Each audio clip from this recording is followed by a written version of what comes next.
की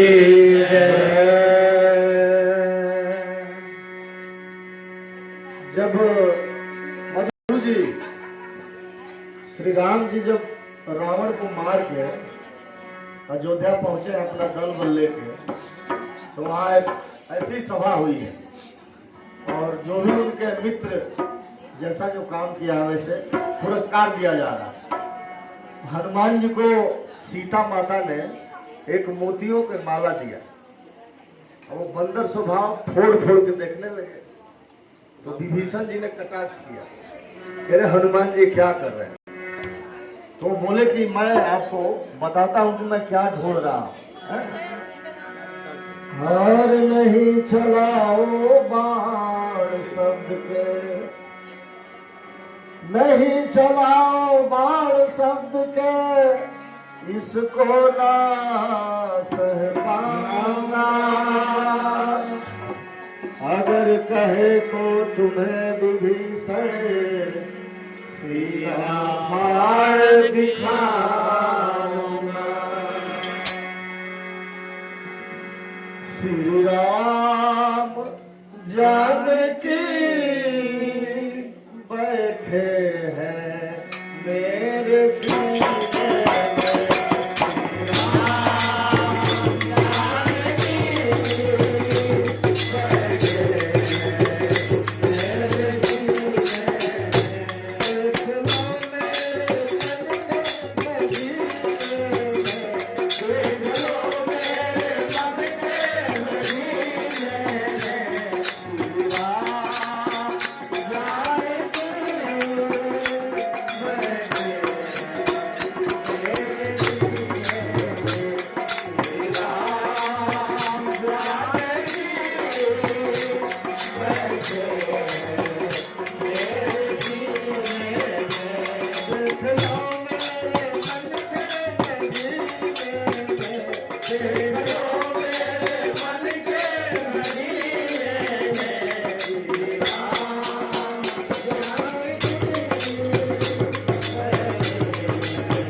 कला